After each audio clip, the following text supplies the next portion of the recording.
कि किसी की सुसाइड हो जाए, किसी की मौत हो जाए, वो दुनिया से चल जाए, क्या फायदा है इसे प्रेशर का, क्या फायदा है 100% रिजल्ट का, क्या फायदा है इसे तालीम का, एजुकेशन का, इसे क्या फायदा।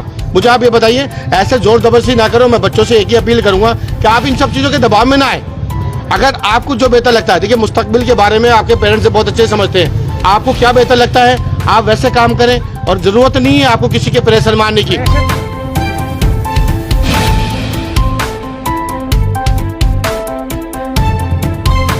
मैं यही चाहूँगा ओखला की आवाम से, आपके चैनल के माध्यम से, बच्चों को अपने दोस्त की तरह रखें। बच्चों को किसी चीज़ पे फोकस ज़्यादा ना करें। जैसे बच्ची ने आत्महत्या कर ली थी मंजिल से कूदकर पढ़ाई के ऊपर।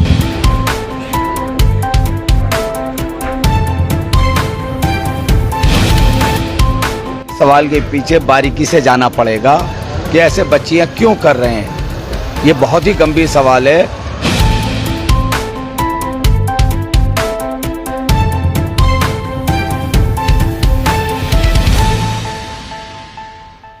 हेलो दोस्तों, इंडिया की न्यूज़ में आपका स्वागत है। इस वक्त मैं मौजूद हूँ बटला हाउस के जोगाबाई एक्सटेंशन पर, और यहाँ से जो खबर आ रही है वो 20 दिन में 3 सुसाइड केस हुए हैं। बड़े ये किस्म से देखा जाए तो गंभीर बात है यहाँ के लिए, जिसमें से अब आज जो सुसाइड हुई है वो एक 19 साल की लड़की की हुई है, और इससे पहले भी एक जो लड़की की हुई थी वो ही लड़की ने बिल्डिंग से कूदकर अपनी जान दे दी थी। और ये तीसरी घटना है। यहाँ पर ये महमूद साहब हैं, वकील कुरैशी हैं, और यहाँ के कई लोग इस वक्त हमारे साथ में मौजूद हैं। महमूद साहब, आप ऊपर थे, उस घर के अंदर थे, क्या कुछ हुआ है, पूरी वारदात थोड़ा सा बताएं। देखिए, आज से जो हुआ है जोगाबाई एक्सटेंशन में हुआ है, और एक बच्ची है 19 साल की जिसने अभी सुसाइड किया है। सुसाइड उसने पंखे से लटक कर अपनी जान दी है, और वो बच्ची जो थी वो उसकी उम्र 19 साल है, और वो अभी प्राइवेट जो है ग्रेजुएशन में थी, और अभी उसका कोर्स वगैरह आया हुआ था। वो आप लोग जब ऊपर जाकर देखा तो जाहिर सी बात है फैमिली वालों ने जब बच्ची को अपनी लटका हुआ देखा तो उसे उतार लिया था। लेकिन जब हमारी परिवार वालों से कोई बात हुई तो उन्होंने परिवार वालों ने कहा ऐसी कोई बात नहीं थी कि जिससे ये कदम उठाए, कि ऐसा कोई मसला नहीं था जिससे ये कदम उठाए। महमूद साहब, किसी प्रेशर में थी बच्ची? सुसाइड नोट जो उसने लिखा है किस चीज़ के प्रेशर में हो सकती है? आपने देखा, उनके घर वालों से बात हुई, हो सकता है बाहर की कोई उसको परेशानी हो जहाँ वो जॉब करती हो या पढ़ती हो।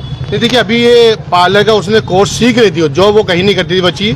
अभी उसने 12th पास करने के बाद ग्रेजुएशन के अंदर जो है उसने प्राइवेट भरा था। प्राइवेट भरने के बाद उसका अभी 2 दिन पहले ही कोर्स आया था। और ऐसी कोई परिवार के मेरे भाइयों से भी बात हुई, उनके फादर से मेरी बात हुई। ये लोग इलाके के बहुत पुराने लोगों में से यहाँ के, और जब इलाका ये बसे था 90s में और इससे पहले, तो ये यहीं पे समझ लीजिए कि उनके फादर की एज लगभग कोई मेरे ख्याल 60 साल के आसपास हो रही है, 55-60 के आसपास में। और वो कहते हैं बचपन से मैं यही था, और हम लोग बड़े छोटे से देखते हुए आ रहे हैं, उनके पूरा परिवार वहीं था। जब परिवार से बात हुई, उनके फादर से बात हुई, उनके भाई से बात हुई, फैमिली के बाकी मेंबर से बात हुई, उन्होंने कोई भी बात ऐसी नहीं बोली जिससे ये पता लगता है, ये प्रतीत होता है किसी भी तरह के कि बच्ची को कोई परेशानी, कोई दिक्कत, कोई तकलीफ थी। उन्होंने ये कहा कि भाइयों ने भी, उनके फादर ने भी ये कहा कि कोई ऐसा मसला नहीं था, कोई ऐसी बात नहीं थी कि बच्चे ने हमें बताई हो। कई बार क्या होता है कि डिप्रेशन में होती है बच्ची, बीमार हो, कोई बात हो, लेकिन कभी ऐसी बात नहीं है। भाई ने उसके कहा कि अभी मुझे थोड़ी देर पहले जो ये वारदात है, घटना जो है लगभग 6:30-7 बजे के आसपास की है। 5:30 बजे के आसपास उसका भाई उसे खाना वाना खाकर उसके हाथ से, मुझे मेरी बहन ने मुझे खाना निकाल के दिया, मैंने खाना खाया, और खाना खाने के बाद मुझे कहीं जाना था, शाहीन बाग जसोला की साइड उन्हें जाना था। तो वहाँ वो पहुँचे, आने के बाद वो देखने के बाद वो पंखे से लटकी हुई थी। लेकिन बड़ी अफसोस की घटना है, बड़ी अफसोस की वारदात है कि अगर आप ऐसा कदम क्यों उठाते हैं। हमारा कहना यही है, अगर आप को कोई परेशानी है, आप किसी दिक्कत में, आप किसी तकलीफ में हैं, तो आप अपनी ये बात अपने परिवार को बताएं, अपनी मम्मी को बताएं, अपने पापा को बताएं, अपने भाई बहन को बताएं, अपने सोसाइटी में रिश्तेदार को बताएं, किसी को तो ऐसा होगा, अपने दोस्त को बताएं। ये हल नहीं होता क्योंकि और जिनकी बेटे ने खुदकुशी की है, मैं उनको 30 साल से जानता हूँ, और इस एरिया के अंदर सबसे पुराना घर उन्हीं का था, और बहुत भले लोग हैं, वो बहुत शरीफ लोग हैं। उनके सिर्फ 4 बच्चे हैं, 2 बेटों की शादी हो गई, 1 बेटी की शादी हो गई। 2024 के अंदर, 2020 के अंदर उनकी लड़की की माँ का इंतकाल हो गया। अब एक ही घर में भाई भी रहते हैं, और बेटी फादर के साथ रहती है नीचे 1st फ्लोर पर, और 2nd फ्लोर 3rd फ्लोर पर दोनों भाई रहते हैं। जो बहन है बड़ी, उसकी शादी हो गई, वो चली गई। अच्छा, 2 बहनें थी, जो रहते 2 बहनें हैं, 2 बेटे, 2 भाई हैं। भाइयों की भी शादी हो गई। भाइयों की भी शादी हो गई, बहन की भी शादी हो गई, और ये बच्ची की सब में छोटी बच्ची थी है। और ये बच्ची है ना, अकेला जब अकेलापन महसूस करता है, अब पता नहीं उसने क्या दिमाग में रखा, क्या अकेलापन महसूस करा। मैं यही चाहूँगा ओखला की आवाम से, आपके चैनल के माध्यम से, बच्चों को अपने दोस्त की तरह रखें। बच्चों को किसी चीज़ पे फोकस ज़्यादा ना करें। जैसे बच्ची ने आत्महत्या कर ली थी मंजिल से कूदकर पढ़ाई के ऊपर। बच्चों को दोस्त की तरह बना के रखें। बच्चों को दोस्त की तरह बना के रखेंगे तो वो साझा भी करेंगे। ये देखा था, उसका सुसाइड नोट था और उसका जो मोबाइल था उसकी बॉडी के नीचे पड़ा हुआ था। अच्छा, मोबाइल था और मगर साइलेंट था वो, इसीलिए पता नहीं चल पा रहा था। जब बॉडी को थोड़ा हिलाया, जो फॉरेंसिक वाले आए, उन्होंने जब देखा तो मोबाइल उसके नीचे निकला है। मैं ये कहूँगा कि माँ बापों को सबसे ज्यादा, ये परिवार को, जो एक परिवार होता है, चाहे बहन हो या भाई हो या मदर हो या फादर हो, उनको सबको ऐसे बच्चों के ऊपर ध्यान रखना चाहिए। क्यों है, और बच्चों को भी हर बात अपने घर में शेयर करनी चाहिए, और ये बात अगर शेयर करेंगे तो उसका हल निकलेगा। अच्छा, मोबाइल की आप जिक्र कर रहे हैं कि मोबाइल था, हाँ। तो उसमें लास्ट कॉल लोल कुछ ऐसा कुछ ये तो मतलब पुलिस का एक बार होता है कि ऐसा है, उससे कोई ऐसा कुछ नहीं। हमें इस बात करनी, उन्होंने लिया मोबाइल, देखा, वो उठा के अपने पास रख लिया। पास अब ये पुलिस की इंक्वायरी होगी, जो भी लिखा आएगा।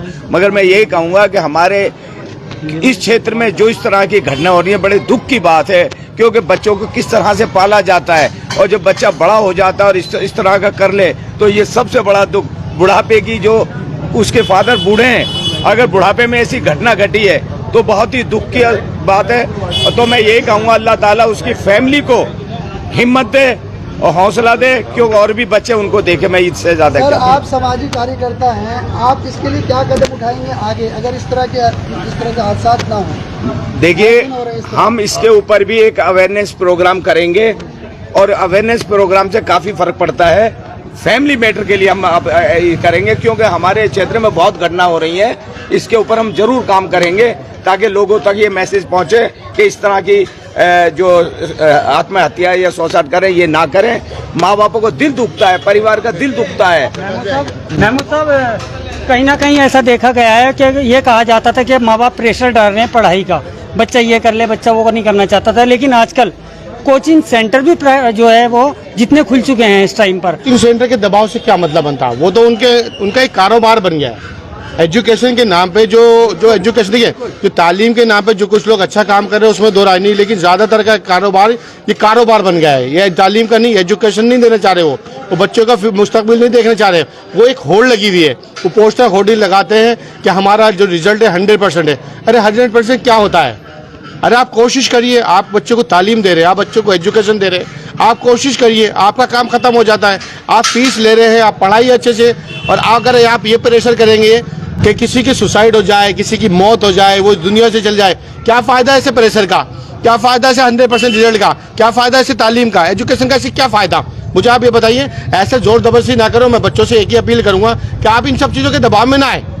अगर आपको जो बेहतर लगता है, देखिए, मुस्तकबिल के बारे में आपके पेरेंट्स से बहुत अच्छे समझते हैं, आपको क्या बेहतर लगता है आप वैसे काम करें, और जरूरत नहीं है आपको किसी के प्रेशर मारने की। आप लोग भी शायद कुछ नहीं कर रहे हैं यहाँ के लिए। 50-50 हज़ार रुपये महीना जो ले रहे हैं कोचिंग सेंटर वाले, बच्चे पे प्रेशर बनेगा। सभी यहाँ पर आम आदमी रहते हैं जो 50,000 रुपये बड़ी मुश्किल से देते हैं, बच्चे पे प्रेशर रहता है। मेरे बाप ने 50,000 रुपये दिए, लेकिन मैं कुछ नहीं कर पा रहा हूँ, वो प्रेशर है। क्यों नहीं फीस सस्ती होती है? क्या इतना पैसा लगता है कोचिंग सेंटर में? देखिए, ऐसा है, कोचिंग जो होती है ना, वो अलग अलग एजुकेशन जो होती है वो अलग अलग तरीके से होती है। एक बच्चा जेई करता है, एक बच्चा MBBS के लिए क्वालिफाई करता है, एक बच्चा UPSC की तैयारी, मेरी सुनिए, एक बच्चा कंप्यूटर कोर्स करता है, एक बच्चा 12th के लिए तैयारी करता है, एक बच्चा ग्रेजुएशन की तैयारी करता है, एक बच्चा LLB के लिए तैयारी करता है। एजुकेशन में फ़र्क होता है।